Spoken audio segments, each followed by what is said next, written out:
बर्स यानी फुलबेरी के लिए इससे कारगर दवा मैंने नहीं देखी। ये फुलबेरी के लिए एक ज़ूद असर और फौरी तौर पर असर करने वाली दवा है।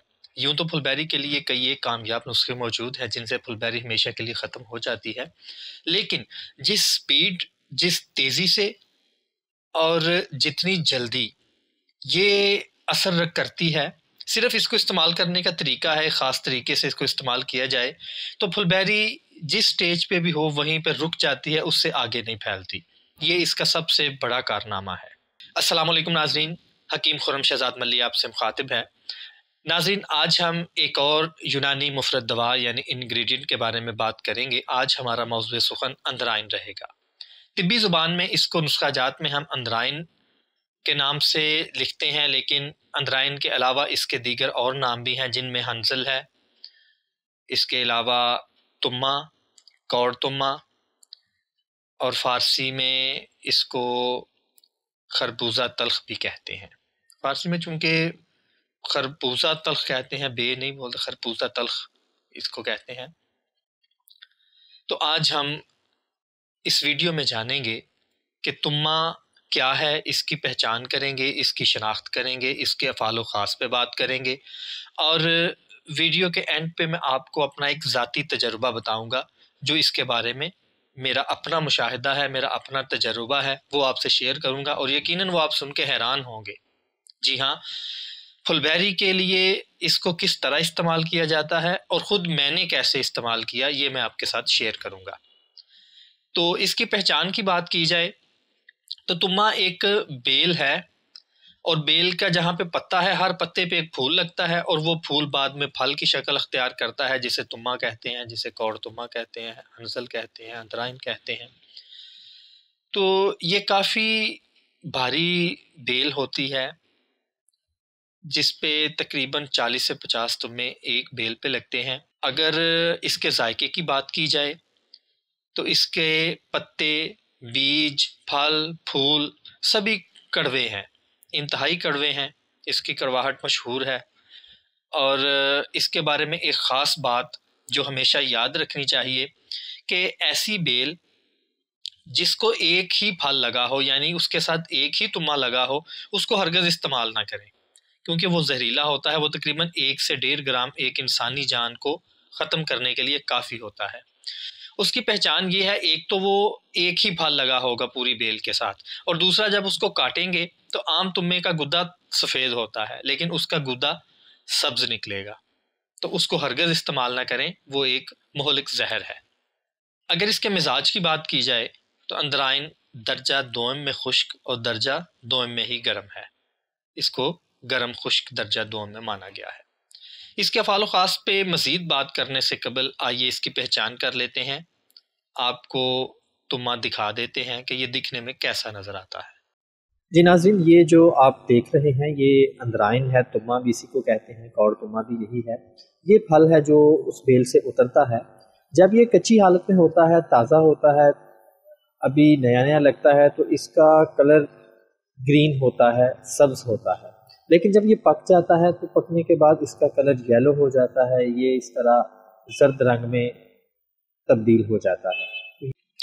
अंदराइन कलील मिकदार में इस्तेमाल करने से मैदे को ताकत देता है, भूख पैदा करता है, लेकिन अगर इसको ज़्यादा मिकदार में इस्तेमाल किया जाए तो अंतड़ियों में सोजिश पैदा करता है। इससे सख्त किस्म के मरोड़ जो है लाहक हो जाते हैं। इससे कुछ अद्वियात में कब्ज़ कुशाई के लिए भी इस्तेमाल किया जाता है, लेकिन इसकी कलील मिकदार इस्तेमाल की जाती है। इस्तिस्का, जोड़ों का दर्द, लकवा, जज़ाम और अर्कुन्निसा में इसे आम तौर पर इस्तेमाल किया जाता है। अगर अंदराइन ज़्यादा मिकदार में इस्तेमाल कर लिया जाए और उसकी वजह से उसके मुज़र असरात इंसान में ज़ाहिर हों तो उसको कतीरा गोंद या रोगने बादाम वगैरह देना चाहिए। ये इसके मसले हैं, इससे वो बुरे असरात दूर हो जाते हैं। अगर बदल की बात की जाए, किसी जगह अगर अंदराइन आपको मुयस्सर नहीं है तो आप इसकी जगह सबर सकूतरी यानी मुसब्बर इस्तेमाल कर सकते हैं, वो इसके बदल के तौर पे मुश्तमिल है। अब अगर इसकी खुराक की बात करें तो इसके बीज आधे ग्राम से 1 ग्राम तक इस्तेमाल किए जा सकते हैं। इसकी जड़ 4 रत्ती और फल 1 से 2 ग्राम तक इस्तेमाल किया जा सकता है। अब आपसे अंदराइन से मुतालिक एक नुस्खा शेयर करते हैं जो मैदे की तकरीबन तमाम बीमारियों के लिए और पुरानी से पुरानी कब्ज़ के लिए फ़ायदेमंद साबित होता है। हमारे तजुर्बे में आ चुका है, आप इसे इस्तेमाल कर सकते हैं। इसके अज्जा मुलाहिज़ा फ़रमाएँ। देसी अजवाइन साफ़ की हुई 250 ग्राम, नमक स्याह 50 ग्राम और तुम्मे का गूदा 1 किलो। इन तीनों अज्जा को मिला के किसी शीशे या चीनी के बर्तन में रख दें।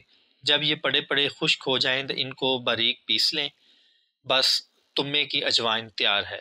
ये एक पुराना नुस्खा है, मुख्तलिफ़ किताबों में भी दर्ज है और आम तौर पर हमारे बड़े बुज़ुर्ग घर में इसे बना के भी रखते हैं।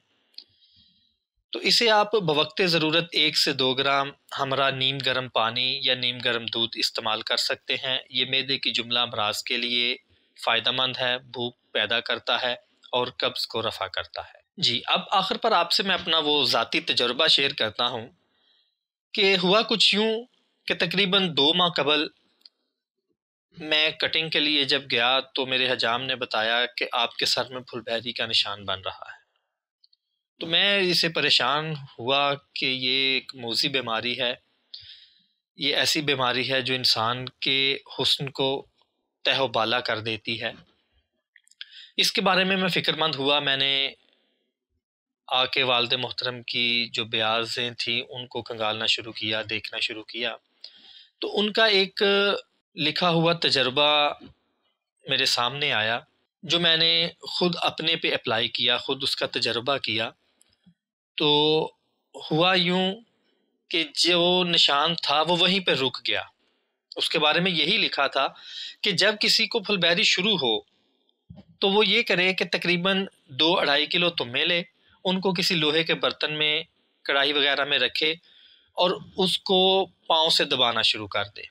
तकरीबन 2 घंटे तक दबाता रहे, उसका सारा गूदा निकल आएगा, वो सारे रेज़ा रेज़ा हो जाएंगे। तकरीबन 2 घंटे ये अमल जारी रखना है। इस चीज़ पे फिर कभी वीडियो बनाएंगे कि जो हमारे पाँव हैं, पाँव के नीचे कौन कौन से ग्लैंड हैं, कैसे इनको मुतहर्रिक किया जा सकता है, किस किस चीज़ के लिए कारगर हैं, पाँव का मसाज किस लिए फ़ायदेमंद है और किस किस तरीके से किया जा सकता है। ये एक अलग टॉपिक है।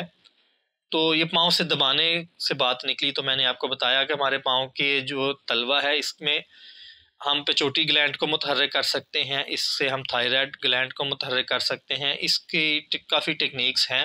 तो ये दबाने का मकसद शायद ऐसी ही चीज़ों को मुतहर्रिक करना था। मैं इसकी तह तक तो नहीं पहुंच सकता, ना मुझे ये समझ आई कि इसमें क्या राज पिन्हा है, लेकिन मैंने ये अप्लाई किया और तकरीबन 3 से 4 दिन मैंने किया। उसके बाद फिर ये लिखा था कि 1 हफ़्ते में 1 मरतबा आप करें और यूँ 1-2 माह कर लें।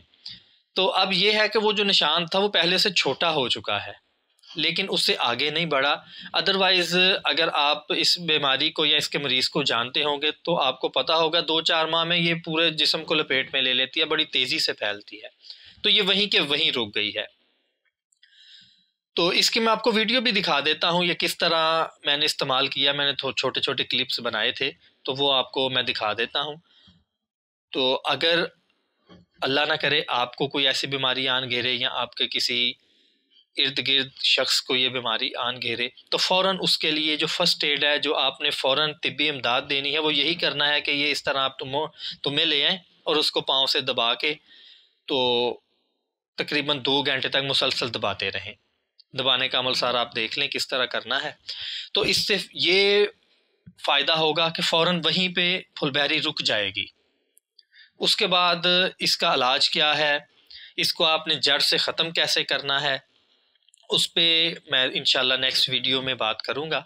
नेक्स्ट वीडियो हमारी फुलबैरी से मुताल्लिक होगी, उस पे हम तफसीली बात करेंगे, खाने वाली दवाई, लगाने वाली दवाई और किस तरह इसको जड़ से ख़त्म किया जा सकता है। तब तक के लिए इजाज़त दीजिए, अल्लाह हाफ़िज़।